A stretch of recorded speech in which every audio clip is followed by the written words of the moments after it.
has potential. What they're trying to do is give you a bigger bullet in a 9mm with not more recoil for more terminal ballistics on a target. So much of the ammo that we see at SHOT Show every year is complete magical snake oil. Yeah. All right, unfortunately, we got to shoot the Pico here yesterday at the range day, and it is possibly the worst gun we've run into here at the show so far. Part of that is this mag release, which is rather awkward to use. You really have to use 2 fingers to pull it out. In addition, I found the grip to be both very slick and very narrow.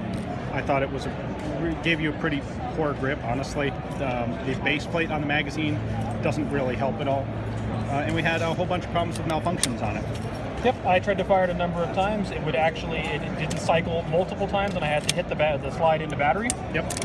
And the recoil was harsh and fierce for the size of the gun. Yep. And if there was anything worse than the fact that the gun did not fire properly and was malfunction prone, and the recoil sucked, the magazine release was possibly the worst thing I've ever felt on any gun, surplus or modern. I cannot not recommend this gun highly enough. Yeah. Avoid. And by the way, Pico is only one letter away from Pica, and Pica is a strange mental disorder where people eat dirt, and that's where this gun belongs. The designer of the gun had clearly not been instructed to beat about the bush. Make it evil, he'd been told. Make it totally clear that this gun has a right end and a wrong end. Make it totally clear for anyone standing at the wrong end that things are going badly for them. If that means sticking a bunch of spikes and prongs and blackened bits all over it, then so be it. This is not a gun for hanging over the fireplace or sticking in the umbrella stand. It is a gun for going out and making people miserable with. Carl and Ian looked at the gun unhappily. This is called the Raptor grip. Actually kind of a bird head design. But it's a great home defense firearm. Okay, this is not something I would normally associate with a home defense arm. This seems like something that actually would be quite difficult to control with no buttstock. Actually, it's not. And the reason being this grip, people are kind of familiar with pistol grips. And I think that's a little more uncomfortable for people because you take most of the recoil in your hand. But the ability to use this grip is more of a traditional recoil. So you're not absorbing it all in your hand. You're able actually to naturally handle the recoil. I picture people trying to use the bead sight on that and lining it up in their eye and taking the recoil in their teeth. No, and that's one of the keys here. This is actually not one you have to sight. If you think about a home defense scenario, in most cases, 10 yards, maybe a little bit further, it's really more of a point and shoot type scenario, so not so much aiming. But you can actually comfortably handle this, like bracing it here at the hip. I have no trouble shooting it like this with actually not bracing it. Again, the advantage of the mini shells too, they have reduced recoil. So I found it very comfortable to shoot. What kind of choke do you have on it? Do you know how it patterns? Actually, I've not personally done any patterning. We shot it yesterday at range day out to 25 yards, and people were pretty impressed with the pattern. This is not typically a 25-yard gun, though. Well, I'm mostly curious about how open the pattern actually is. If you're shooting from the hip inside the home at typically 5 to 10 yards, you're not really going to get any dispersion of your shot column, and you're going to have to aim it if you want to hit anything. We were recently at SHOT Show 2017, and Ian kind of grilled the Mossberg lady rep regarding their new Shockwave model. The Mossberg guys have done some interesting stuff in the past. You may remember their chainsaw shotgun, which maybe that would be, well, maybe that you could...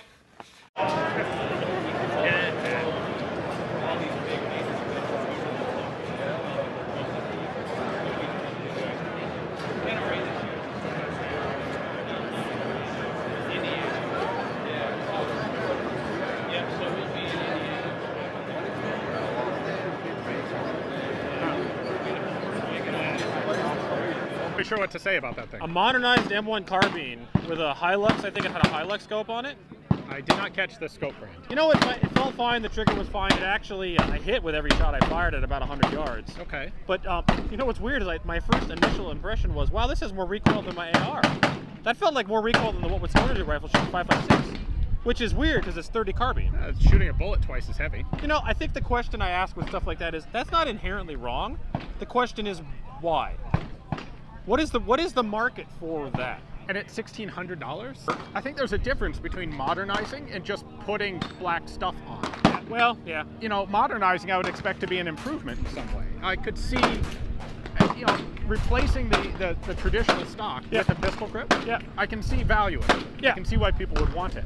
But things like adding a collapsing buttstock to an M1 carbine, adding side rails, I mean, there's a ton of mass and stuff added to the front for no actual added benefit.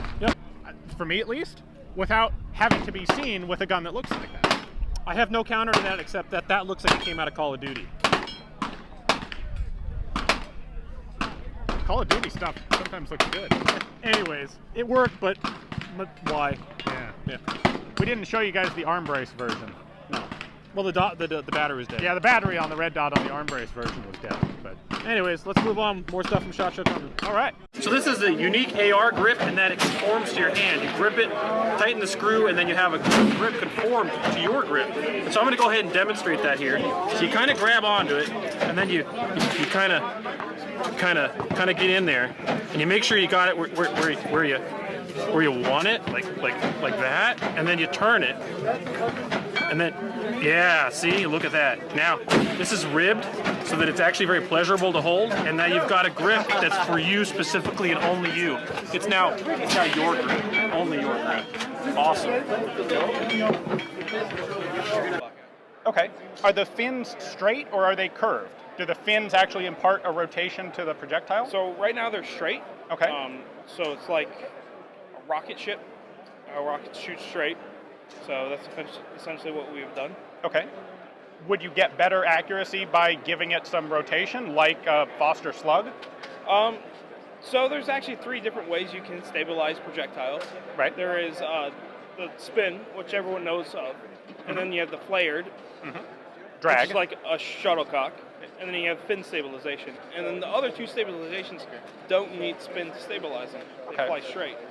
So we could add spins, but the spin isn't really needed with the fins. Not concerned. Not concerned. Okay. Can you actually make that projectile in 5.56, or is it too small? We can make it in 5.56. You're not going to have problems like the tail breaking off because it has to be small in diameter? Nope. It should be hard enough, and it should just work fine. We are still in production with it, and we're still working with them and figuring out new ways on how to make different style of projectiles. But right now, we're with this one because it's easy to load, easy to put in. Okay. So. All right. And honestly, the biggest question that occurred to me is, what does this do that a brace can't? Why would I, if I could have no rifling and a proper stock, we have braces that are based for all practical purposes identical to shoulder stocks, and then I could use rifling with a short barrel. You could. What would be the advantage to this? The advantage to this is the stock. Stocks are a lot more comfortable than shoulder blades or stock or shoulder braces. Okay. Bring in tank technology into modern firearms. Which technology? Tank. Tank. Out of Abram tank. Okay. Abram tanks shoots bow rounds. Right. They're all smooth bore.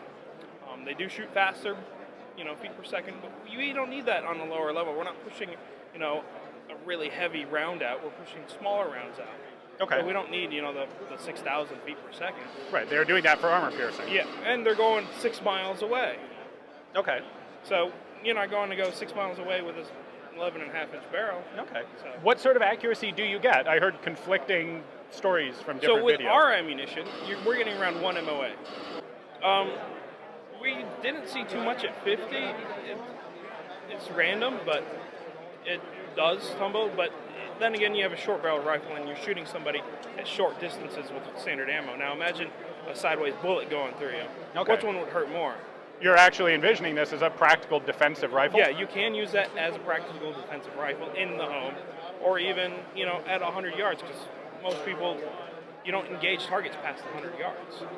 But what you look at Abram tanks, they've had thousands of designs for different styles of bows and projectiles they shoot out of them. And they don't, they're not, the only way they're stabilizing it is through fins. Right. It's not quite the same. They have much larger fin surface. They do. Because the fins are much larger in diameter than the body of the projectile. What I'm seeing with this is that, but then all we're doing is scaling it down. is it all copper? Yeah, it's all copper. There's no lead inside? So if you scale everything down, Break here. Oh yeah, when that hits gel, it's going to break and snap right in the Break middle. right here, but then you like it. Yeah, you probably will. Your barrier penetration is going to be shit. Barrier penetration will be poor, yeah. The sectional density on that's going to be not good. But we do have different ideas of getting it. Honestly, I would never be willing to consider this as a practical rifle because of the accuracy. I like rifling. I'll be honest, I'm dubious about that. I'd have to see it myself. What exactly happened? I think something happened with you and the InRangeTV guys. So I instructed my staff that if Carl or Ian show up, that they need to talk to me before any interview is to be conducted. And the reason is that they did something that I didn't think was quite ethical last year. When what happened was they were doing an interview with Sun. They put the lid on the lens and continued on as if the interview was over, still asking questions, but they were trying to trip him up into some kind of statement off recorded, but they were recording anyways. So if you happen to go back and look at their video, you'll see that it closes up and then they keep talking. Okay, so, and that's still published? That's still published. And to me, that's some shady stuff right there. So I had a problem with that, and I just wanted to have a one-on-one with them to say, hey, this is what it is, and you'll talk to me, and I'll be your point of contact on that, and that's got to stop. That can't happen. Okay. Hey guys, thank you for tuning in to InRangeTV. We were going to do a video for you about the new Providence from Franklin Armory. It's supposed to be a semi-automatic rifle that's not semi-automatic, and there's some legal skirting there that's going on with that. When we went to talk to them about it, they were we were told that they were instructed to not talk to InRangeTV, so we're not going to be able to provide you any coverage on that particular gun this year, innovative or not. So check out other venues on the internet about the Providence from Franklin Armory, and we're going to move on with other stuff at SHOT Show. Trigger point technology. Okay, it's the ability to turn this laser on and have a laser light indicating where you would like for your bullet to go. If my finger now goes in on this trigger safety, none of this has been changed. This is all stock. When my finger touches the trigger safety, you'll notice that the light on the wall now begins to flash. So this one is actually for where snipers, really high-end users. So this is a fine example of a situation in which the practically untrained are making solutions for real-world problems that they don't understand. He's saying it's for high-end users, but a moment before he spoke to us, he said it was for the civilian because law enforcement couldn't enter an area with their finger on the trigger. And actually, there's a goddamn good reason they can't do that. Why would you not want them to do that? And so if that means that's the case, I don't know about you, but do you really want the average user in their house afraid when someone's kicking their door to use the a light finger pressure on their trigger to illuminate the target to determine if they want to shoot or not? That seems like an extremely bad idea. Not just when someone's kicking in the door, but when you hear a pitter-patter of little feet and you're trying to figure out if it's your 10-year-old kid or if it's a bird. What are you using? First of all, lights are great, and you need lights, but what are you using a light for? Are you using a light to identify a friend or foe, or if you want to engage and kill a target? And you don't necessarily want to have the light on to present yourself as to where your location is. Got all that. Do you want your finger on the trigger to cause the illumination to occur to determine if you want to fire at that shape in your hallway? I'm thinking no. That may be a bad idea, but that's indicative of the kind of stuff that's in this industry that, frankly, caveat emptor, and get some training, please. Please. On that note, are you looking at different barrel profiles for suppressors in mind, or are you going to stick with a pencil for